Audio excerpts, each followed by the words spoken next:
하나님 말씀은 빌립보서 3장 17절로 21절입니다. 형제들아 너희는 나를 함께 본받으라. 그리고 너희가 우리를 모델 삼은 것처럼 그렇게 행동한 자들을 눈여겨보라. 이는 내가 여러 번 너희에게 말했거니와 이제도 눈물을 흘리며 말하노니 많은 이들이 그리스도의 십자가 원수들로 행동하기 때문이니라. 그들의 마침은 멸망이요 그들의 신은 배요 그 영광 그들의 부끄러움에 있는 땅에 속한 일들을 생각하는 자들이라.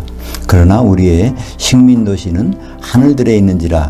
거기로부터 구원자 곧 주 예수 그리스도를 학수고대 하노니 그는 만물을 자기에게 복종케 하실 수 있는 자의 역사로 우리의 낮은 이 몸을 자기의 영광의 그 몸과 동일한 형체로 변하게 하시리라. 오늘 말씀을 가지고 하늘 시민권은 완전 허구 우리 몸 구원의 비밀 해제라는 제목으로 말씀을 나누겠습니다. 코로나 팬데믹 이후로 세상은 하루하루가 점점 살기 어려워지는 것 같습니다.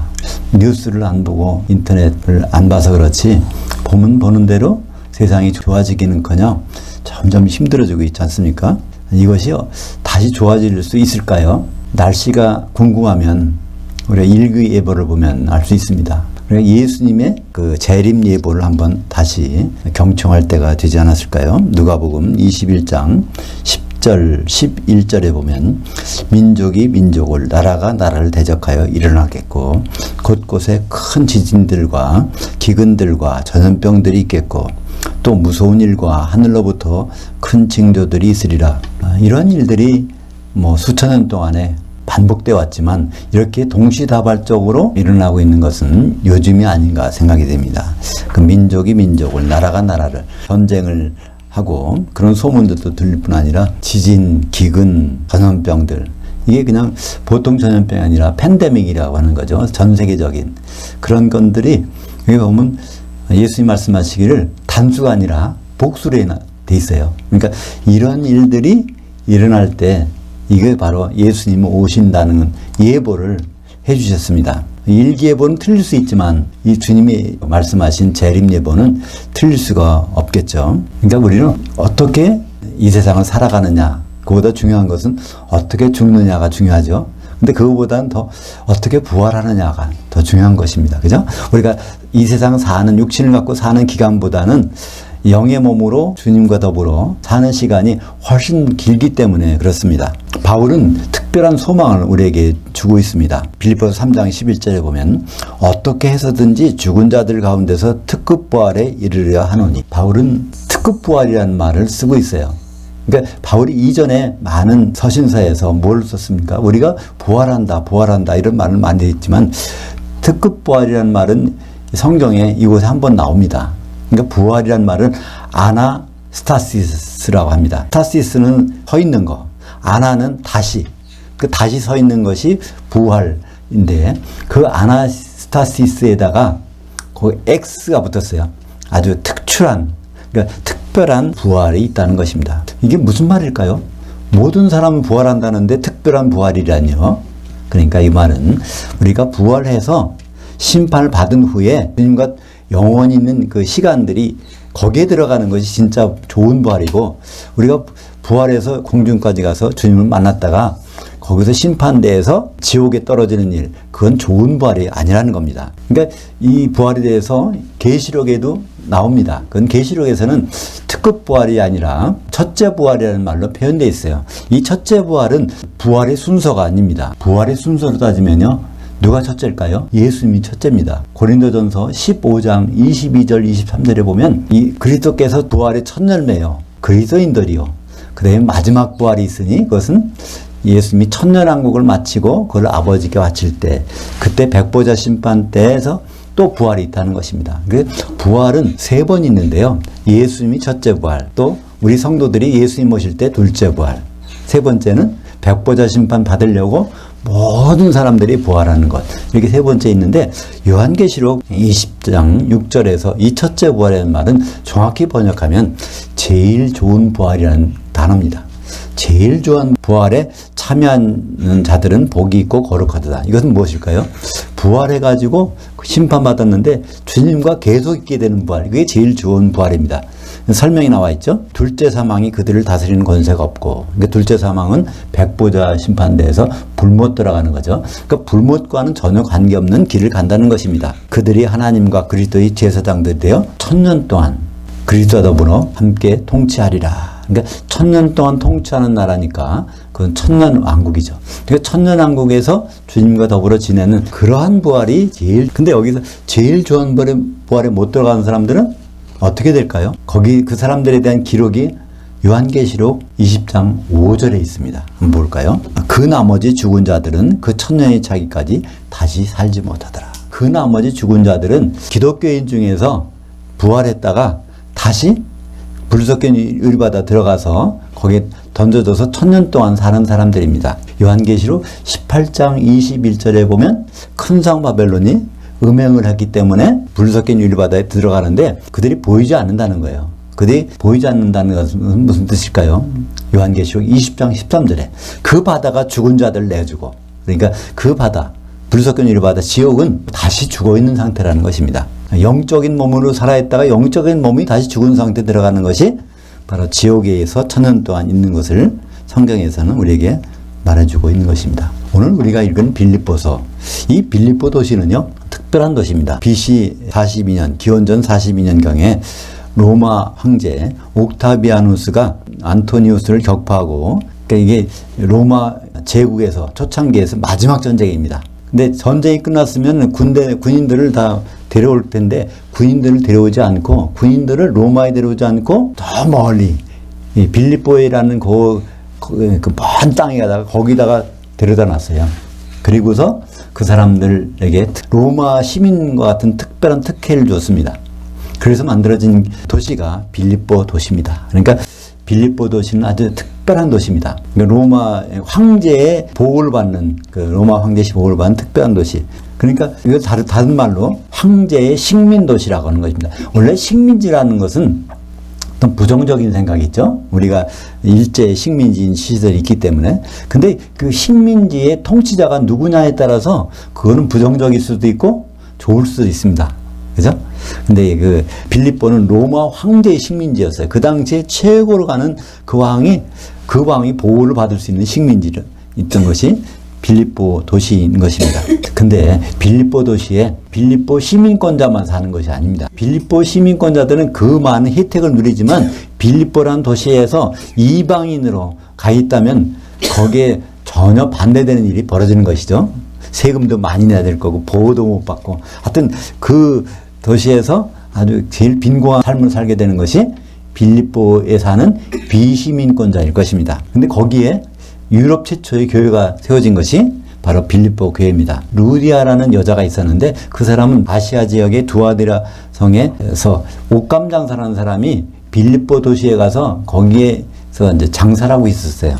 근데 그 가족들도 거기 온 것 같습니다. 그 집에서 생긴 것이 빌립보 교회입니다. 그러니까 빌립보 교회에다가 보낸 편지가 빌립보서인데, 빌립보서를 받는 이 수신자들은 빌립보 성에서 아주 소외되고 어려운 환경에 있는 그런 사람들인데 거기에 대해서 위로의 편지를 보내는 것이 빌립보서인 것입니다. 빌립보서 오늘 말씀 중에서 3장 20절 상반절에 무슨 말이 있었죠? 그러나 우리의 식민도시는 하늘들에 있는지라.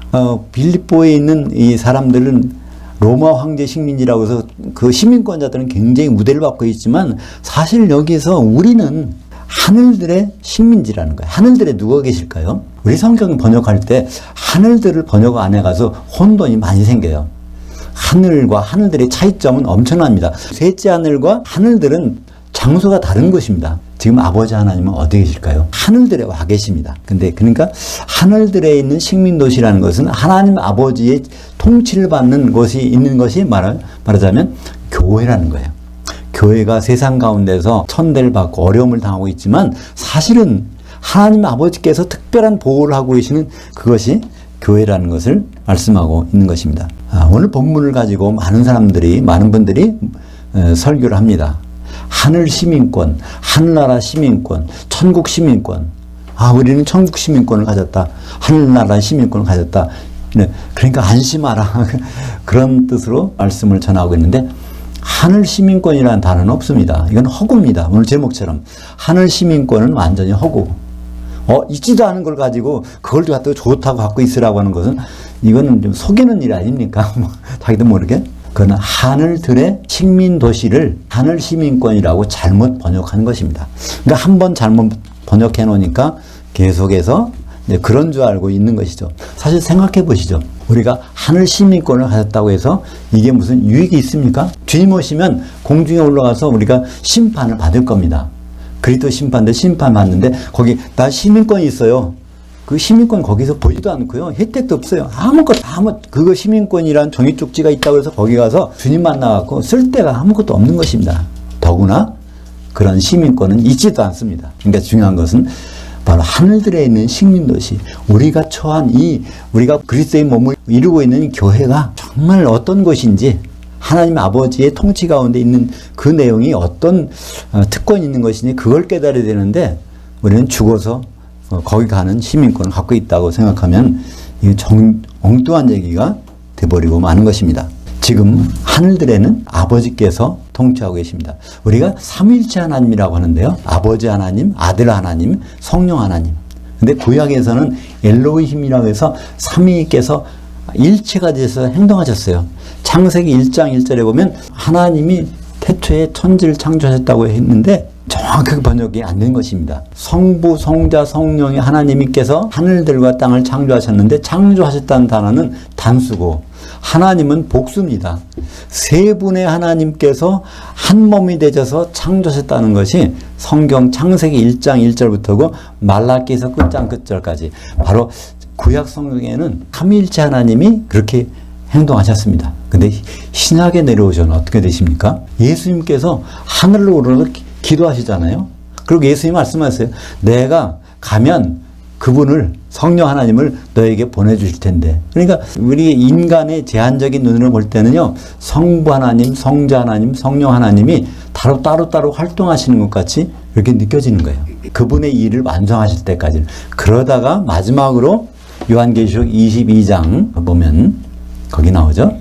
그 보좌에 앉으신 분이 있는데 바로 거기에 아들도 거기 앉아 계시고 그 보좌에서는 생수의 강이 흘러 넘치더라. 성령께서도 같이 계시더라.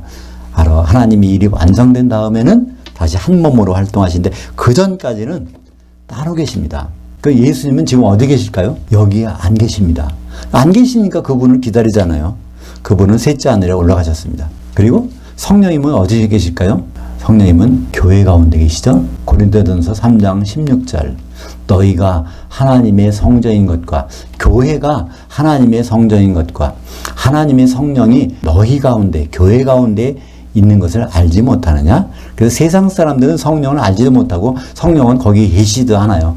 그렇다면 아버지 하나님은 지금 어디서 뭘 하실까요? 아버지 하나님은 지금 이곳에서 통치를 하고 계십니다. 그러니까 교회는 하나님의 식민지인 것입니다. 하나님은 왜 통치를 하고 계실까요? 뭘 하기 위해서?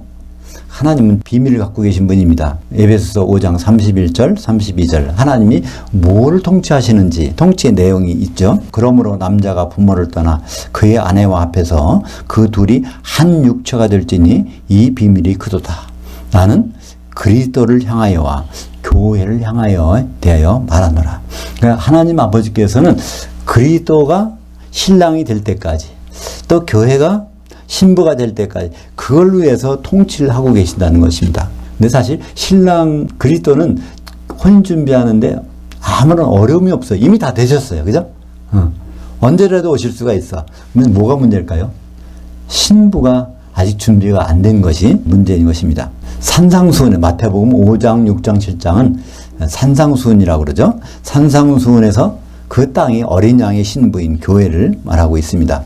마태복음 5장 5절에 온유한 자들은 복이 있나니 그들이 땅을 기업으로 받을 것이며 하나님의 기업, 하나님의 상속물이 바로 교회고 그것이 어린 양의 신부인데 그것이 온유한 자들, 하나님 말씀에 길들여진 자들이 받는다는 것입니다. 그래서 예수님은 기도를 가르쳐 주시면서 그 기도 속에 하나님의 통치 개념을 다 집어넣어서 우리에게 말씀해 주셨어요.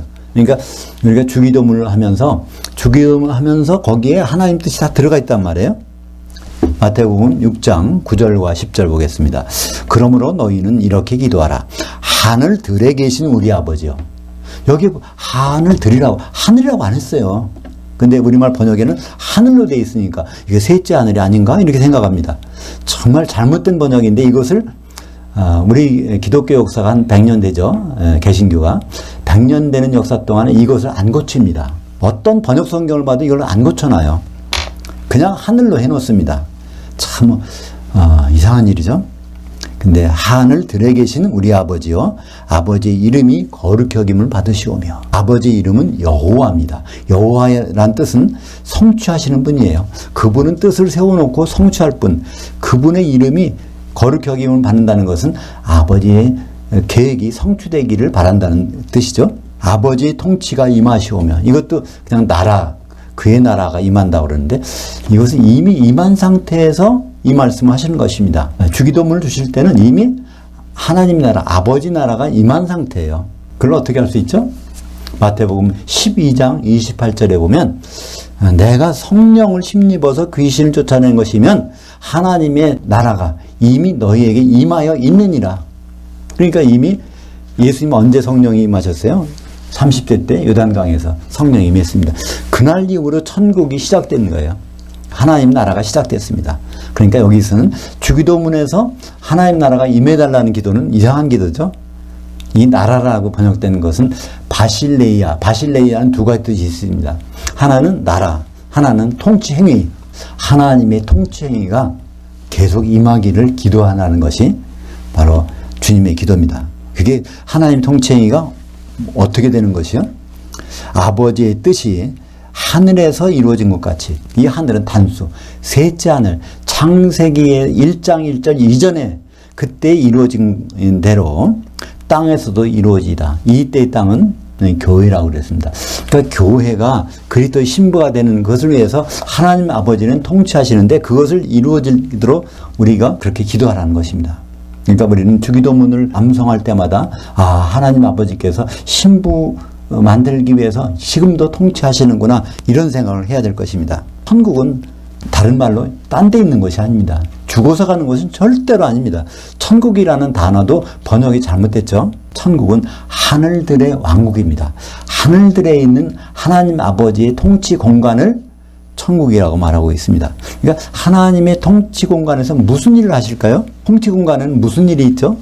천국 안에는, 천국에서 벌어진 일들은 마태복음 13장에 보면 거기 7가지 일로 나와 있습니다. 그 중에서 특별히 씨 뿌리는 비유에서 마태복음 13장 38절과 40절을 보면 천국에서 어떤 일이 벌어지겠는지를 우리가 명확히 알 수 있죠. 밭은 세상이요. 그 씨를 뿌리는데 하나님의 아들들을 뿌려놓는데 그 밭은 세상이라는 것입니다. 세상에서 하나님의 통치가 지금 이루어지고 있는 것이죠. 좋은 씨는 천국의 아들들이요, 가라지들은 악한 자의 아들들이요, 가라지들 뿌리는 원수는 마귀요, 추수 때는 시대 끝이요, 추수꾼은 천사들이니 그런즉 가라지들을 거두어 불에 사르는 것 같이 하여 이 시대 끝에도 그러하리라. 그러니까 천국에서 벌어지는 하나님의 통치행위와 거기에서 있는 구성원들이 쭉 나와 있지 않습니까? 천국에는 마귀가 있어요. 또 천국에는 마귀가 뿌려놓은 가라지들이 있어요. 그 가라지들은 좋은 씨 위에다 덧뿌렸다고 되어 있어요. 바로 그러니까 성도와 인접해서 뿌려지는 것이 귀신들이고 악한 영들입니다. 그것이 언제까지 알아요? 이 세상 끝까지, 주님 오실 때까지는 같이 지낸다는 것입니다. 그러니까 마귀가 없어질 때는 천년왕국이지 천국에서는 마귀가 끝까지 남아 있습니다. 우리가 죽어서 가는 것이 절대로 천국이 아닙니다. 그러니까 우리가 천국을 소개한 예수님 말씀대로 보면 거기에 뭐가 있습니까? 교회의 원수가 있는 거예요. 그리스도의 원수가 천국에는 존재합니다. 교회에 많은 십자가의 원수들이 존재하는 것은 당연합니다. 오늘 본문 18절에 볼까요? 내가 여러 번 너에게 말했거니와 이제도 눈물을 흘리며 말하노니 많은 기독교인들이 그리스도의 십자가 원수들로 행동하기 있기 때문이라. 그리스도의 십자가는 어떤 의미가 있을까요? 사도행전 20장 28절에 보면 하나님이 자기 피로, 그 하나님, 예수님이 자기 피로 사신 것이 교회라고 되어 있습니다. 그러니까 십자가의 원수라는 것은 교회의 목적을 완전히 상실하거나 그의 목적에 어긋난 일을 하는 것이 모두가 십자가의 원수들입니다. 그러니까 십자가의 원수들은요, 세상 사람들이 아니에요. 교회에 들어와 있는 그 교인들, 그 중에 십자가의 원수가 있다는 것입니다. 그러니까 교회에서 혼인 준비 안 하는 것이 그 사람들이 전부가 십자가의 원수들인 것입니다. 이것을 바울은 눈물을 흘리면서 말하고 있습니다. 그 17절에 보면 뭐라고 되어 있죠? 형제들아 너희는 나를 함께 본받으라. 그리고 너희가 우리를 모델 삼은 것처럼 그렇게 행하는 자들 눈여겨보라. 사도 바울은요, 자기가 중매쟁이 입장에서 이렇게 말하는 것입니다. 중매쟁이가 이렇게 애쓰고 있는데 그러면 너희들 성도들은 뭐 해야 되죠? 혼인 준비를 하고 있어야 되는데 그렇게 하는 사람들이 많지 않다는 것입니다. 눈여겨보라는 거예요. 우리 주위에 눈여겨보십시오. 교회 성도들 간에 눈여겨 한번 보세요. 혼인 준비하는 사람들이 얼마나 있는가. 그 내용이 18절에서 이렇게 설명된 것입니다. 다시 볼까요? 18절에. 이는 왜냐하면 그 접속사가 있습니다. 내가 여러 번 너에게 말했거니와 이제도 눈물을 흘리며 말하노니 많은 이들이 교회의 많은 성도들이 그리스도의 십자가의 원수들로 행동하고 있기 때문이라. 그 일이 구체적인 일이 19절에 나오죠. 그들의 마침은 멸망이요. 그러니까 멸망은 지옥 간다는 것입니다. 성도들이 지옥 갈 수 있다는 거예요. 그들의 신은 배요. 그들의 하나님으로 삼고 있는 것은 배, 육신의 욕구라는 것입니다. 이때 이 세상 사는 일에다가 100% 집중하고 있는 일. 다시 말하면 그들의 영광은 그들의 부끄러움에 있는 땅에 속한 일들이라. 그걸 생각한다는 거예요. 그러니까 예수님 공중에서 벌어질 일을 생각하지 않냐고 이 지상의 일만 생각하는 것이 바로 십자가의 원수들이라고 말씀하고 있는 것입니다. 우리는 과연 어떤 신분에 어떤 처지에 있는가? 다시 한번 볼까요? 고린도후서 11장 2절 이 바울이 교회에게 하신 말씀입니다. 내가 너희를 교회를 정결한 한 처녀로 한 남편인 그리스도께 드리려고 중매했음이로다. 중매가 이미 끝난 상태, 정혼한 상태입니다. 누가? 너희가 한 처녀로, 한 신부로. 그러니까 한 처녀라는 얘기는 너희라는 복수가 하나의 단수가 돼야 된다는 얘기죠. 근데 마지막 때의 교회의 모습을 볼까요? 그렇게 생각하고 있는지 그렇지 않은지. 요한계시록 18장 7절입니다. 큰 음녀 교회가 그녀가 제 마음에 말하기를 나는 여왕으로 앉은 자요 과부가 아니라 결단코 애통함을 당하지 아니하리라 하니. 그건 두 가지예요. 여왕이라는 거예요. 그 다음에 과부가 아니라는 겁니다. 여왕이라는 뜻은 뭘까요? 예수님은 마지막 때 어떻게 오시죠? 마태복음 25장 양과 염소에 비유해서 거기서 예수님은 오셔서 왕으로서 심판하십니다. 그죠? 이 왕이 심판하신대. 근데 이 마지막 때 그 교회가 내가 여왕이라는 거예요. 그러니까 그분이 오실 필요가 없다는 거예요. 두 번째는 나는 과부가 아니라 나는 혼인 필요 없다는 겁니다. 그러니까 이런 것이 교회의 모습, 성도들의 모습이라는 거예요. 교회는 구성원이 성도들이니까, 그죠? 마지막 때 이런 모습이 바로 예수님의 재림 예보일 수 있습니다. 그러니까 마귀가 하는 일은 정해져 있어요. 마귀는 우리가 뭐 무섭게 생겨가지고 뭐 우리가 병 주고 뭐 사업에 실패하고 건강 이상이 일으켜주고 이러고 하는 존재가 아니라 근본적인 것은 어떻게 하는 겁니까? 혼인 준비를 못하게 하는 거예요. 세상 일에 몰두하게 하는 거예요. 마귀가 하는 일은 정해져 있습니다. 고린도후서 11장 3절에 그 일이 나와 있어요. 고린도후서 11장 2절에는 사도가 중매쟁이 역할을 한다는 그 얘기 나오고 그 바로 다음 절에 보면 마귀가 어떤 일을 하는지 고린도후서 1장 13절 그러나 나는 그 뱀이 그 간계로 하와를 미혹한 것 같이 너희 마음들이 그리스도를 향하는 진실함과 깨끗함에서 부패할까 두려워하노라. 그러니까 교회가 그리스도의 신랑을 생각한 마음에서 이게 변한다는 거예요. 그게 어떤 것과 같이 에덴 동산에서 하와에게 했던 것처럼. 그러니까 에덴 동산에서 아담은 누구의 모형이죠? 그리스도의 모형입니다. 로마서 5장 14절. 에덴 동산에서 그 하와는 누구의 모형일까요? 교회의 모형입니다. 바로 마귀는 어떻게든지 아담과 하와를 떼놓으려고 그래. 그죠? 지금도 마찬가지로 우리가 그리스도를 혼인하지 못하게 하는 그리스도를 공중에 만났다가도 거기서 헤어지게 만드는 것이 마귀의 역할입니다. 우리들은 지금 우리의 처지가 어디 있다고요? 하늘들의 식민도시라는 곳에 있습니다. 폴리튜마라고 그러죠. 이걸 시민권이라고 잘못 번역했는데 하늘의 시민권이 아니라 하늘들의 식민도시. 누가 본국은 어디죠? 하나님 아버지가 있는 천국에서, 그죠? 천국의 식민도시가 바로 교회인 것입니다. 그래서 오늘 3장 20절 하반절에 보면 거기로부터 구원자 곧 주 예수 그리스도를 학수고대하노니, 이게 우리는 기다린다고 번역했는데 이건 학수고대라는 단어입니다. 아프 에코 데코마이에요. 데코마이는 기다린다는 거고요. 에크는 이렇게 그 바깥으로 빼고 기다린다는 거고, 아포는 떼어내서, 그러니까 목을 길게 빼놓고 그분을 기다린다는 거예요. 우리가. 그러니까 우리가 그렇게 하고 있습니까? 우리는 날마다 만족하고 있지 않습니까? 하나님이 도와주시니까 뭐든지 잘 되고 있어. 감사합니다. 이게 아니라 목을 길게 빼놓고 그분을 기다리는 상태가 바로 우리의 상태라는 겁니다. 누구로 기다릴까요? 구원주를 기다린다는 거예요. 예수님이 구원하실 분이니까 그분을 기다린다는 것입니다. 우리는 영의 구원을 받은 사람들이에요. 우리가 왜 구원을 또 기다려야 될까요? 우리의 기다리는 내용이 바로 그 다음에 나옵니다. 21절, 우리는 이런 구원을 받게 됩니다. 그는 만물을 자기에게 복종하게 하실 수 있는 자의 역사로 우리의 낮은 이 몸을 자기 영광의 그 몸과 동일한 형체로 변하게 하시리라. 여기에 몸은 개인의 육신이 아닙니다. 단수예요. 우리의 그 몸, 우리의 이 몸. 근데 우리의 이 몸이 어떤 상태냐면 낮은 몸.